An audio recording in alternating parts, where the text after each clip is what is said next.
The air in Lucille, a renowned fine dining restaurant in San Francisco, crackled with tension on a crisp October evening in 2024.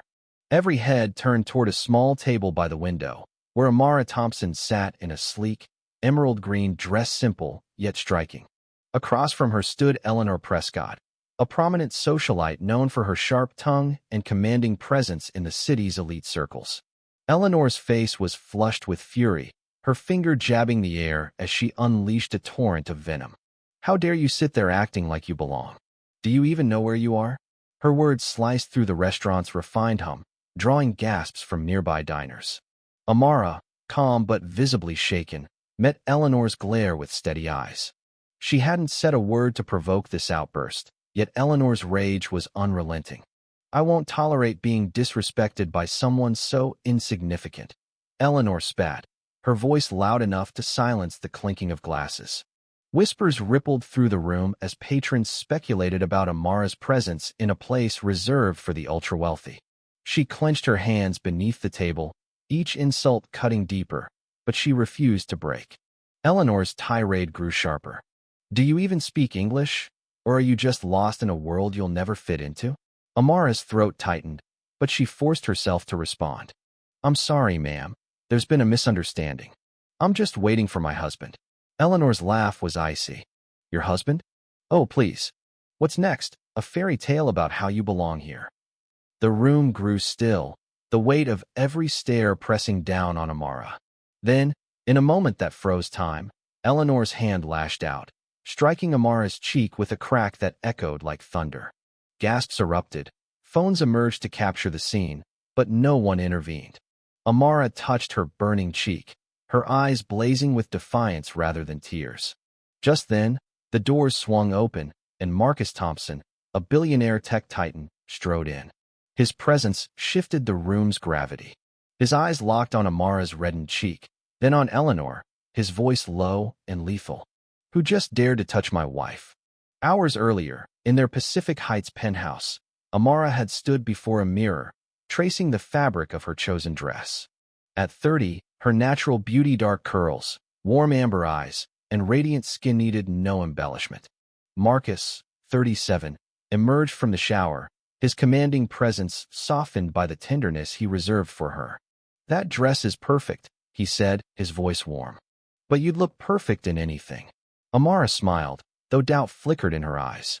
"Will it be enough for Lucille? I don't want to embarrass you." Marcus took her hand, his gaze unwavering. "You're never an embarrassment.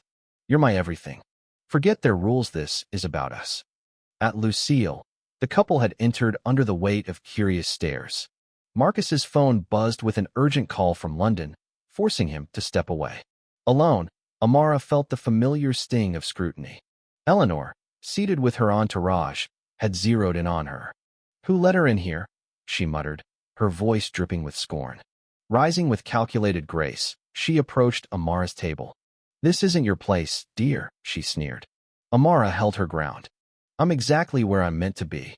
Eleanor's insults escalated, each word a blade aimed at Amara's dignity. "You're just a gold digger in a cheap dress, hoping to trap someone rich." Amara's voice was steady. "You don't know me. I'm here with my husband, and I belong as much as you do."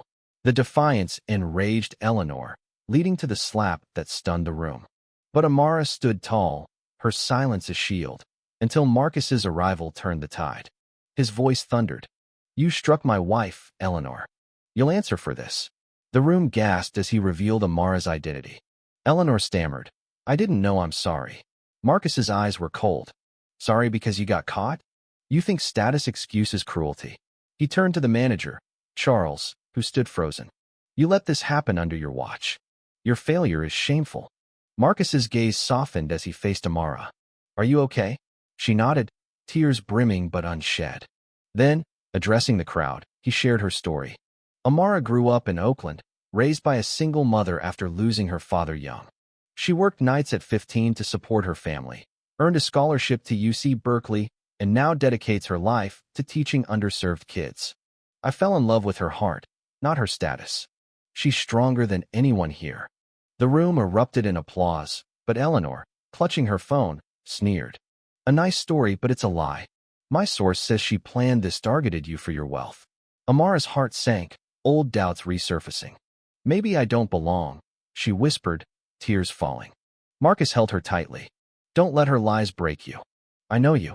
I love you. As Amara wavered, an elderly man, Henry Larson, rose.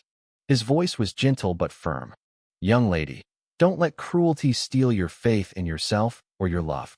True strength is choosing to fight for what matters. His words, wise and warm, reignited Amara's resolve. She faced Eleanor. Your prejudice almost broke me, but I won't let it. Marcus and I are stronger than your lies. Marcus's voice was steel. Eleanor, my company is cutting all ties with your husband's firm. Actions have consequences. As police entered to arrest Eleanor for assault, she collapsed, her empire crumbling. Amara and Marcus left hand in hand, their love unshaken, their dignity intact. In the weeks that followed, Eleanor's world unraveled. Her husband's company failed, her status vanished. Amara and Marcus grew stronger, their bond a testament to resilience. Love, they learned, could conquer even the darkest storms. What would you do if someone tried to tear down your worth in front of a crowd? Can love truly overcome prejudice? Or is it just a fairy tale? Should Eleanor face harsher consequences? Or does she deserve a chance at redemption? Share your thoughts, like, and subscribe for more stories that spark debate and inspire.